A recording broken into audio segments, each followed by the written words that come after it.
It's time to get down to business on TK Business Live, brought to you by the members of the Topeka Independent Business Association. Now, let's join Tara Dimmick, owner and publisher of TK Business Magazine, as we take a look into the business world of Topeka, Kansas. Hi, and welcome to TK Business Live. It is great to be with you today. I'm Tara Dimmick, publisher and owner of TK Business Magazine and proud member of the Topeka Independent Business Association, our sponsor for TK Business Live. So before we get started with the show, I wanted to share with you kind of some background, maybe the inside scoop of how the publisher page for our spring issue of TK Business Magazine came about. And just for reference, every issue we do a publisher's page, and I get a chance to maybe talk about something that's on my mind, something I'm seeing within the community, and something that's within the magazine. And I really love it. I love the chance to share some of my own personal insights of what I'm seeing and get the feedback from people from what their experiences are. And in the most recent issue, I included my 12-year-old, at the time, she's now 13, just had a birthday, my 12-year-old daughter, and a poem that she had written. And the way it happened was one night we were talking about leadership and how to manage yourself with friends and what it looked like to be a good friend, what it looked like to be in middle school, some of the difficulties that might be coming up. And we were using a video series to do this. And we do this on a regular basis. And that particular night, my daughter went upstairs after we had talked and was writing in her journal. And when I got up there, she was kind of teary-eyed. And I said, you know, what's going on? What are you thinking? And she hands me her journal and lets me read this poem that she's written. So I'm going to read you the poem. If you want to go and look at it, you can find it at tkmagazine.com. I know it's over on the publisher page tab if you go look at that. It's also in the magazine if you want to look at the most recent issue and see it there. But the poem is called Masks. So I have a difficult time saying that word, masks. So, and this is what it says. It's almost funny how easily you can deceive. There is no challenge. You say the words and they believe. The hardest one is to deceive is yourself. You tell yourself you want something, but really you don't. They say you need it to fit in, but you want to stand out. I try to deceive myself every day, but I fail every time. I question myself every day. It is hard to confess how much I hide. I drown myself in thoughts as I go to sleep, not someone else's judgment, but my own. I am not judged for who I am. I am not hated either. But sometimes I hate myself for not being different, for not making a difference. I watch myself every day on replay, and I want to scream at my mediocrity. People only know one side of me. They don't know what I think. I wish I could shake society up and make it different, but the normal tells me no. You don't want to be different, do you? I want to wake people up from their coma of normalcy. I want to see if people are actually thinking or if they are machines turned on and off with a flick of a switch. Am I different? Do others have masks? If I were different, would you even glance at my thoughts or hear what I had to say? Am I alone with my many masks? So as I read that, I was profoundly struck with how well she captured something that happens and is felt by, I believe, every one of us.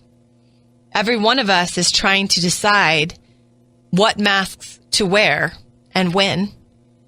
And in the process, are they losing their identity? Are they losing their uniqueness and getting lost in the masks and the normalcy? So it was just outstanding. And of course, I'm a mom, so I thought it was outstanding. But reflecting on it, I couldn't help but address the fact that as a business coach and trainer, I personally work with individuals and groups on how to meet people where they are, how to eliminate the distractions and objections so that they can get to a yes, and how to dress the part, how to wear a mask. That's some of my work. These are important tools to success. However, even when you're wearing those masks, we can't lose our own identity. In today's world, our uniqueness, though, has power. It has power like it's never had before. And that uniqueness enables us to find others with similar beliefs and ideas and use business savvy to be successful within a niche. Technology is a whole new world and a whole new ballgame for those that live and want to have their uniqueness be a profound effect on the world, because they can reach out, they can share, and they can educate people on something that is special. A mask is a powerful tool, but the mask does have to come off, right? It has to take a break. And you have to embrace not only your own uniqueness, but you should embrace the uniqueness of others. Man, if we did that, if we accepted others' uniqueness and looked at it from a new lens, looked at it from curiosity, looked at it from acceptance, what kind of greatness could we achieve? What kind of, even unimaginable things could we create?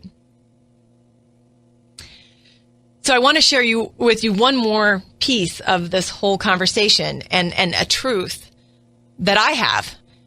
So as we were getting ready to put this to print, I wanted to back out of publishing her article or her poem. I really wanted to back out of it. And the reason was also the reason I chose not to back out of it. But it was that feeling of I needed to have a mask of what the world saw of my daughter and even what they saw of me. And for her to say something like, but sometimes I hate myself. Whew. I wasn't sure I was ready for the world to hear my daughter say those words. And I wasn't sure whether they would understand where they were coming from. And that was enough for me to want to put a mask on myself and want to put a mask on her and protect her and protect her uniqueness. So it was a very true, authentic moment of what we do to hide our uniqueness and how hard it is to be truly authentic. We've got a great show for you today. We've got Steve MacDonald from the First Tee of Shawnee County joining me first. He's just going to give us a quick tip about golf and how to get ready for this season. And then we will be talking to Tim Kolling with AlphaMedia. And I have a couple things I want to visit with him about. He had a piece in his recent email newsletter about pull factor. And then I want to talk with him because he loves the Royals. I love the Royals, but he loves the Royals. And so I want to visit with him a little bit about the business side of the Royals and kind of what he's seeing on the marketing and advertising side and how that plays out for our community. I have Steve MacDonald back with me. He was with us a few weeks ago, and we are going to talk a little bit about golf. Steve is with First Tee of Shawnee County. Welcome, Steve. Thank you. Okay, so Steve, you've been with the PGA, and so tell me a little bit about yourself. And gosh, you're just back from Florida. Mm-hmm. So give me a little bit of background, and then we'll do some golf talk because, man, it's the season of golf. So we'll do a couple of golf tips for you because everybody needs to know that. Well, great. Thanks for having me back. I'm a 27-year member of the PGA of America and just recently returned from West Palm Beach, Florida, where I had the great opportunity to work for the First Tee down there and for the world #1 player in women's golf, Lydia Ko. Oh, very cool. How was that experience? It was awesome. I learned so much from Lydia and David Ledbetter, her instructor, but just being around her for a couple weeks and seeing how a world-class player goes about their role in golf, and not only on the golf course, but off the golf course as well. But just a phenomenal player, and great to be around her and see her work ethic and be close to the type of exercises and drills and the fundamentals that she uses to make her game the #1 in the world. That's exciting. So, okay, well, you just said fundamentals. So let's talk about that a little bit. Okay, you're getting ready for your golf game. Obviously, this is an important part of business. I mean, whether it's fun or whether it's going to a golf tournament because you're sponsoring it or whether you're just trying to make a deal on the golf course, having good golf game is helpful. So tell us some basic fundamentals for how to have a consistent swing? Well, it all starts with the grip or your hand placement on the club. There's an old saying in golf, you'll only be as good as your grip. So if you hold the club like a 20 handicapper, you'll play like a 20 handicapper. But if you hold the club like a golf professional, you have a chance to play that way. And so it's really important that you hold the club properly. After that, posturing your body to the ball, getting yourself in an athletic position, addressing the ball. Thirdly, having the ball in the right position in relationship to your feet. If the ball's too far back off your trail foot, you'll hit it low. If it's too far forward, you'll have a tendency to swing up on it and hit it high. Along those same lines is your alignment. So you have to be aligned properly towards your target so that your ball has a chance to go toward the target. And then lastly, it's just your rhythm and your balance and your relaxation. So when you make a swing, you want to swing the club to the top in a relaxed manner, nice and slow, and then rotate your body with acceleration to a balanced follow-through. Well, that's great. So so you are teaching this to kids right here in Topeka because you're putting on the First Tee of Shawnee County program. So how do people learn more about becoming a good golfer? I know we're going to put some of the different articles that you've done onto tkmagazine.com. How do they learn more about First Tee and what's going on over there? The best way is to go to our website, www.thefirsttee of Shawnee County. Awesome. Well, Steve, it was great to have you back and great to get some quick tips on how to have a great, consistent swing. Well, thank you very much. I appreciate it. What is TIBA? TIBA is advice and support. TIBA is information and education. TIBA is a voice for small business. I'm Patty Bossert, president of Key Staffing and Premier Employment Solutions. I would say that TIBA is a great way for you to get involved with other business owners that can help you in growing your business, help you in legalities, help you in legislative action. Just a great group that's probably not well enough known in the community for small businesses to get involved in. The Topeka Independent Business Association is strong because of its members. Become a member today by visiting TopekaTIBA.org. I'm here with Tim Kolling of AlphaMedia. Tim, great to have you on the show again. Thank you. Good morning. So, okay, every week you do a Tuesday with Tim. It's a weekly, on Tuesday obviously, newsletter that goes out through email. Correct. And it has great information on it. So before we even get talking about it, because there is a specific topic I wanted to ask you about, how does somebody get more information and why might they be interested in that Tuesday with Tim? Tuesday with Tim is, I've always had clients that, I see a marketing idea or something that, might pertain to them. Instead of sending it out to one, I just started doing this newsletter, probably about 12 years ago. Holy cow. So basically I just gather information and every Sunday night I sit down and put it together and then it goes out Tuesday morning.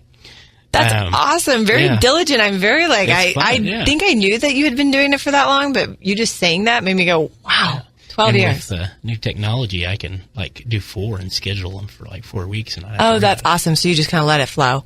So you also have a Facebook page, Results Focus. Is I said that right? And the website. So if you don't want the email blast, you can you go to the website and get, is that what you said? Yeah, you can go there and get the newsletter or sign up for it or read the blog, which basically just turns into a blog. Great. So go on to Results Focused and get that newsletter because it's a great, if you're not interested that week, you always delete it, but I wouldn't, but you can. And so, I always find good tips in there. It's a good thing to think about. Sometimes it's specifically about sales or marketing or radio, but it gives you just a 2-second marketing tip while you're, looking through your email on Tuesday. Right. Okay. So on the most recent Tuesday with Tim, you had something called the pull factor. So will you explain that a little bit more, what the pull factor is and why somebody should be interested in that? Right. Well, kind of, in layman's terms, we've been using this for years. It's actually the Department of Revenue does it now for the state. It used to be a professor at Kansas State years ago kind of put this together. But basically, it's a measure of how a city pulls in revenue that they don't deserve, if you want to call it that. So basically, they take the money that's made within the city or the metro, and then they have formulas of how many sales are made, and then they calculate what your pull factor is. And long story short, it means how many people are coming into your community to shop. and how much more money is being spent in your community than what should be based on the number of people in the county or in the city. They'd actually do a county and a city pull factor, so you can look at both of them. So, and the reason why we started using it when I was in our Salina offices years ago, we would have advertisers that would say, Salina is just a little bit too small for us to really want to focus any advertising. Because at the time, Salina was just under. We couldn't get over the 50,000 mark. Right. But when you looked at the pull factor, at that point, it was, I want to say 1.4, 1.5, which means the money that was made in Salina by the residents, there was almost 50% more money coming in from basically the little feeder towns. Oh yeah, I was Great Bend, and so Great Bend would come to Salina to go shopping because you had a mall, and so that was just an easy decision. Okay, so it's all those. It's basically how many people do you pull into the community? So what does that say about Topeka, or what are you seeing about Topeka? And even, and as the thing that everybody would talk about back then is everybody went east. So Salina went to Manhattan to shop. Manhattan went to Topeka to shop. Topeka went to Kansas City to shop. They didn't go to Salina. Yeah, exactly. So that was always kind of the joke. But it's saying even though you're losing some money from your residents, you're still ahead. Right now, Topeka is a 1.34. So we're getting 34% more than is spent here. I can't wait to see. I can't wait to see what that number turns into in the next year. Yeah, and I mean, wow. This report, if you go to the website for the Kansas Department of Revenue, you can see them for, I think when I looked, it goes 15 years back, and it has the county and the city. So actually, the county has a negative pull factor. I think it was only 0.86. So that means all the other towns' pull factors are significantly under. Right. But Topeka in itself is well over. And there was one that I looked at that was actually 2.09. I want to say it's Colby, because really there's nowhere else out there. Right, so everybody's going to Colby. Goodland's going to Colby. Everybody's going there as their hub. So what we use it for is advertisers just look at the metro. Okay, there's only this many people or that type of thing. But what they're not knowing is how many thousands are literally coming in to shop here.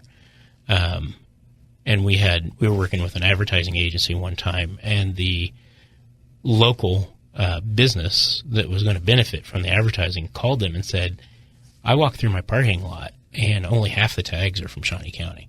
So I need that advertising to keep pulling those people in, which made sense. But this pull factor really is an interesting way to look at things and to see how they are. And it's neat to look through the list and see what cities are positive, which ones are negative. I think they do everything over 10,000 people. They do a pull factor report for it, every town in Kansas. So that's awesome. I need to pull that piece over into TK. Yeah.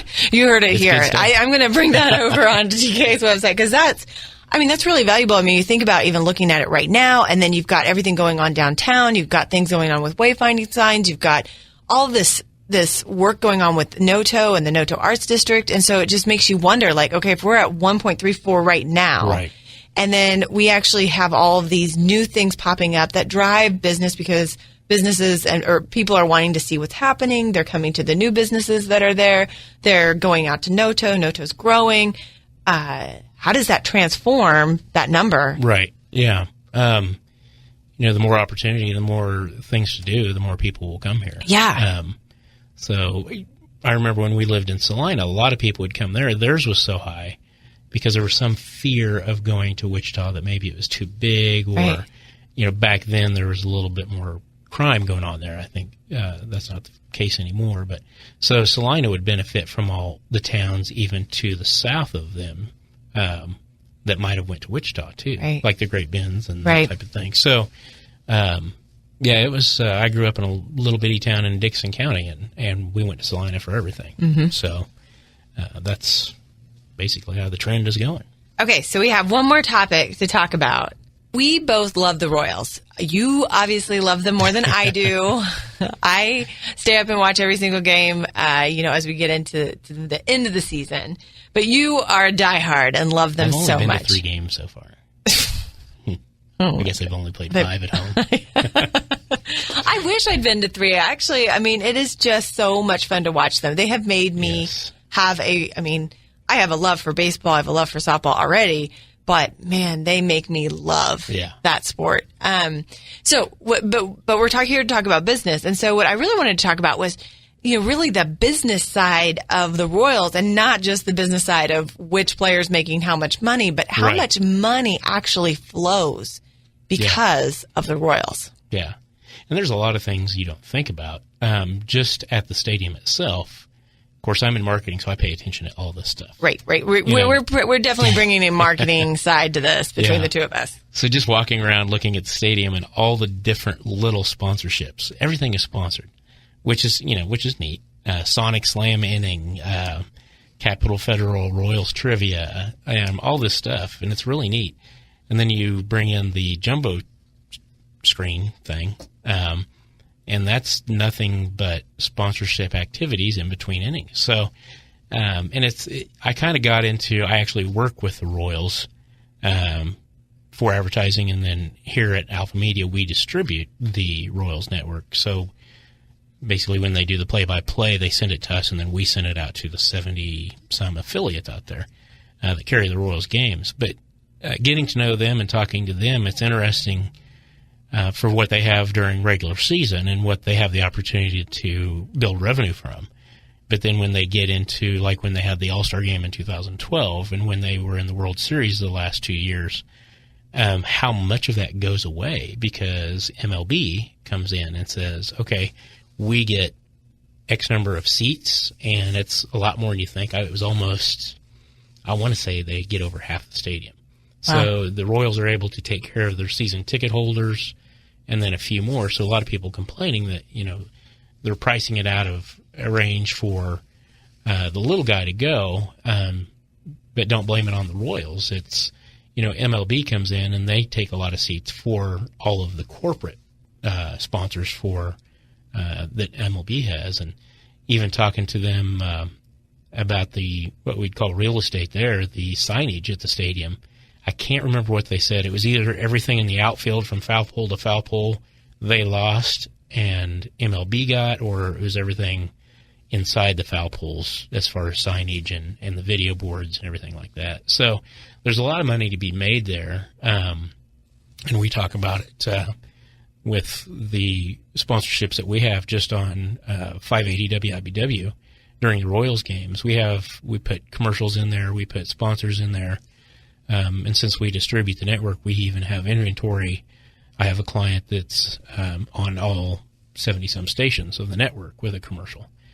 So there's a lot of, opportunities there. A lot of people look at the salaries of these players, but you got to look at all the other stuff that goes with it. Right. Because I think about that. The end buyer of the media product, of the advertising. So, if we're talking about CatFed, they have suddenly a concerted effort to do a major campaign that then brings people to them and makes them decide to utilize Capital Federal. Right. Or Sonic, the whole campaign that they're running, because it's so focused, it's so good, it's so strong because they've decided, the Royals matter. And people who love the Royals are going to love us because we're all connected, and they do. It's what happens.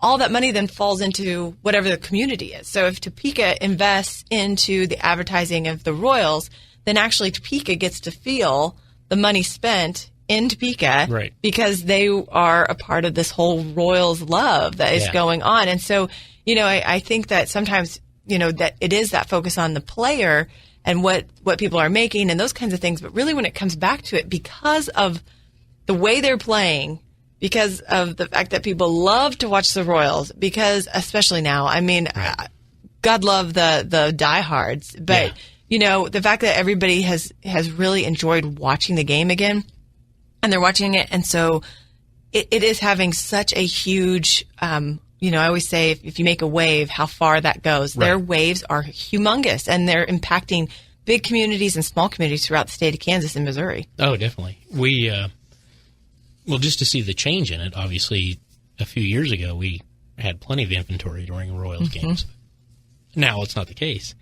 And just to be at the stadium, I just went to my 23rd straight opening day at Royal Stadium. Oh my gosh! See, I can't missed. even compete with this. Like, it's not even. It's nothing. But to see the difference, 7 years ago, the stadium appeared to be full when we went to opening day. But the last 3 years, it's just absolutely crazy. You can't hardly move, which is fun because it's a great atmosphere.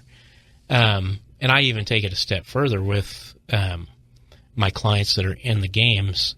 I change their commercials from what they usually do to a baseball-related commercial. Right.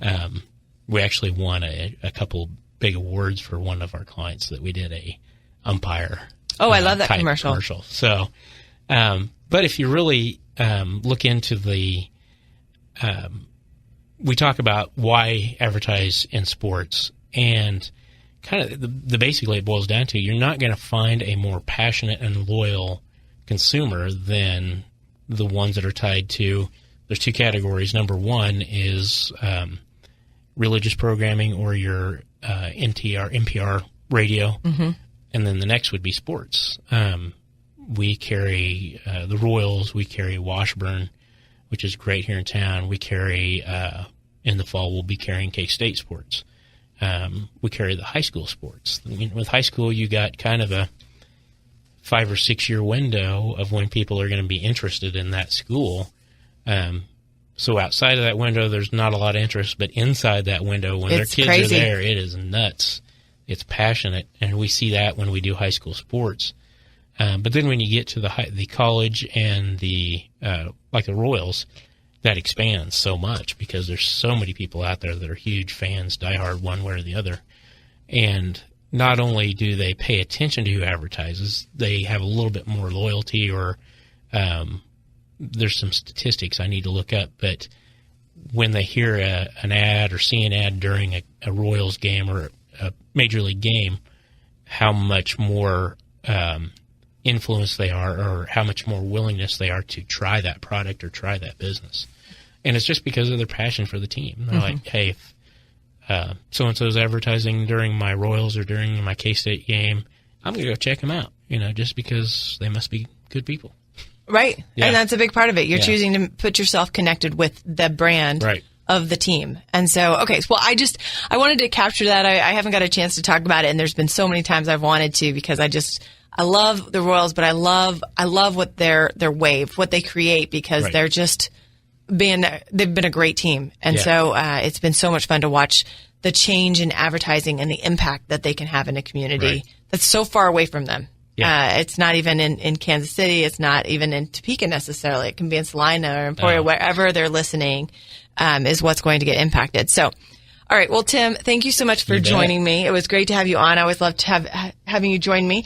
And thank you for listening and joining us on TK Business Live. And a shout out to the Topeka Independent Business Association for being our sponsor. Have a fabulous week.